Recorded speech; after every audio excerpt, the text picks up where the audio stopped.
perkenalkan, nama saya Fitria Ainun dengan NIM 220407501111 dari kelas M226. Nah, video ini saya buat untuk memenuhi tugas pembelajaran kelas rangkap, yaitu menyimpulkan materi pembelajaran yang telah kami pelajari selama ini. Nah, untuk materi pertama yaitu apa sih pembelajaran kelas rangkap itu? Nah, pembelajaran kelas rangkap yaitu pembelajaran yang dilakukan dengan dua atau lebih tingkatan kelas dengan dua mata pelajaran yang dilakukan oleh satu orang guru di ruangan kelas yang sama atau berbeda. Nah, kemudian yang kedua yaitu faktor-faktor yang menyebabkan kelas rangkap itu dilakukan. Jadi ada beberapa faktor. Yang pertama yaitu karena kurangnya kelas. Kemudian yang kedua yaitu kekurangan guru. Yang ketiga letak geografis, dan yang keempat adalah jumlah siswa. Nah, yang ketiga yaitu mengapa harus ada pembelajaran kelas rangkap. Jadi pembelajaran kelas rangkap itu harus ada karena ada beberapa hal. Yang pertama yaitu mengatasi kekurangan guru. Jadi misalnya di satu sekolah itu gurunya kurang, nah pembelajaran kelas rangkap ini merupakan solusi yang sangat bagus. Jadi pembelajaran dapat tetap berlangsung di beberapa kelas.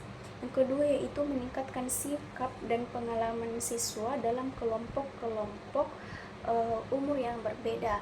Nah, hal ini bisa terjadi karena misalnya dalam pembelajaran kelas rangkap yang dilakukan dengan dua tingkatan kelas dan dilakukan di dalam satu ruangan yang sama. Jadi nanti misalnya siswa kelas 2 dan siswa kelas 1 mereka dapat beradaptasi satu sama lain di dalam kelas yang sama. Kemudian yang ketiga itu untuk meningkatkan mutu pendidikan, dan yang keempat yaitu meningkatkan motivasi belajar. Nah, kemudian yang selanjutnya yaitu bagaimana strategi yang harus digunakan. Nah, ada beberapa strategi. Yang pertama, memikirkan kondisi siswa, guru, dan ruangan. Jadi hal-hal ini harus dipertimbangkan sebelum melakukan kegiatan pembelajaran kelas rangkap. Nah, yang kedua itu bagaimana guru membuat RPP. Yang ketiga, bagaimana strategi mengajarnya. Jadi strategi mengajarnya ini sangat penting karena pembelajaran kelas rangkap ini bukan suatu pembelajaran yang mudah untuk dilakukan karena kita mengajar beberapa kelas dalam satu waktu yang sama. Jadi strategi yang digunakan itu harus benar-benar dipikirkan dengan baik terlebih dahulu.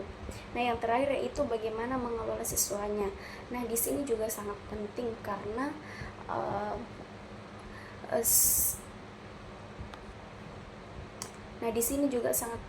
karena siswa itu harus kita atur dengan baik agar pembelajaran kelas rangkapnya itu berjalan dengan baik. Siswanya tidak lari-larian, atau setelah kita meninggalkan satu kelas untuk berpindah ke kelas lain apakah siswanya tidak ribut. Jadi hal ini sangat penting untuk kita perhatikan. Nah, selanjutnya setelah penjelasan itu terdapat beberapa tugas yang telah diberikan kepada kami. Yang pertama yaitu menonton video pembelajaran kelas rangkap dengan ruang kelasnya yang berbeda atau dua ruang kelas.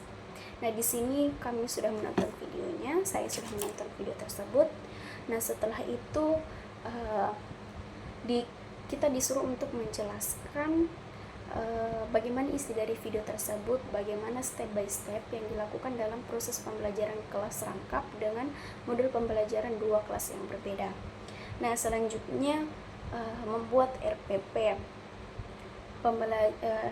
rancangan pembelajaran kelas rangkap ini.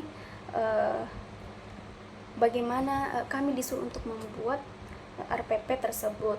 Setelah itu kami membuat lagi video untuk menjelaskan RPP yang telah kami buat. Nah, setelah itu dari RPP yang telah kami buat, kami selanjutnya membuat matriks dari RPP tersebut. Setelah itu kami kembali lagi disuruh untuk membuat video penjelasan matriks yang telah kami buat. Kemudian yang terakhir yaitu merevisi RPP yang telah kami buat. Dan setelah itu juga kami membuatkan video tentang revisi dari RPP yang telah kami buat. Baik teman-teman, itu saja yang bisa saya jelaskan. Assalamualaikum warahmatullahi wabarakatuh.